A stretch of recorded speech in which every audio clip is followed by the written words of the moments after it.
Hello friend, जय Jagannath. Soni home kitchen को समस्त को स्वागत। आशा करुँच भिडटी भल लगे। जब भल लगी थाए ताहले लाइक निश्चय करेंगे। मुझे बनवा जाऊँगी अरुआ भात घर बड़ी पड़ी आम कौन कर खाइबा। आमर तो प्राय एमती हुए। आपण मैंने केमती करते कमेंट जनइबे। देखो मुझे अरुआ चाउल किसी बतुरी देती आ भात जोड़ा बड़ी पड़ता आम ग्राइंडिंग करदे। ग्राइंडिंग करके आम देखो भात बड़ी पड़ता आउ अरुआ चाउल आग आम अरुआ चाउलटा को देवा तापर भातटा देले अल्प टे पानी देकी भल भाव में ग्राइंडिंग करदे। पूरा चिकन भाव में ग्राइंडिंग करदे। ग्राइंडिंग करदे तापर गोटे जगह को काढ़ी थोदेवे।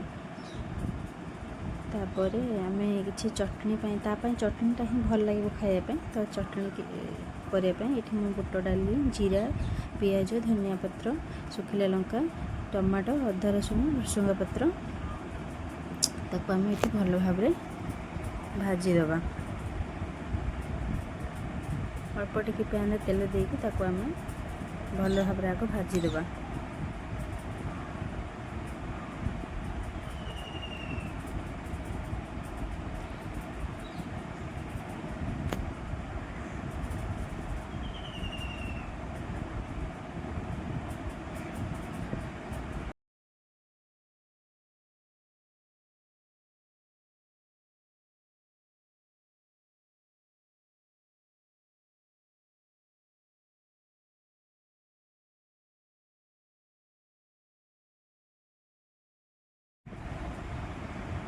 देखो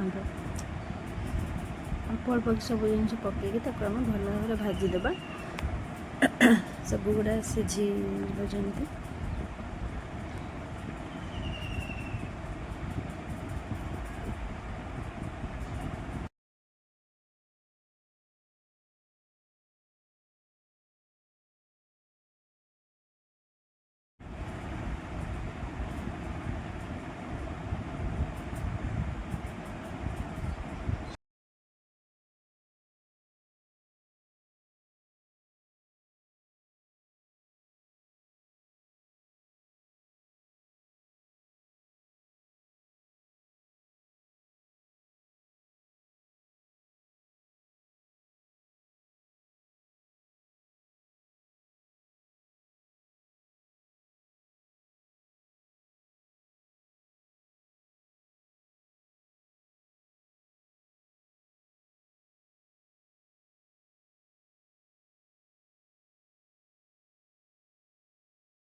भल भाव में भाजी हो गला से आम ठंडा करदे। ठंडा करके आम से किसी अल्प तेंतुली भिजे रखिले से तेंतुली पानी सहित आम ग्राइंडिंग करदे। तापर आम फुटेदेवा।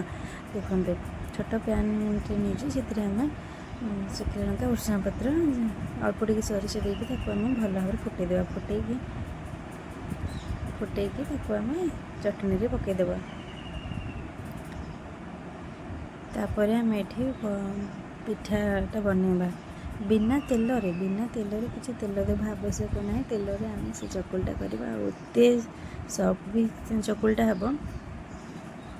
आप निहाती कले ही थे बुझीपर। देखो एमती भाव में अल्प घोड़े रखिदे अल्प समय घोड़े रखिदेवे। तापर सांगे सांगे हो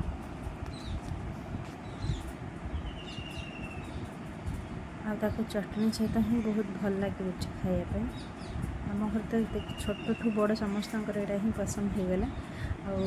प्राय टाइम कहे यहाँ ही बनाते यहाँ आपण मैंने बन के खातु घरे देखिए बहुत बढ़िया लगे।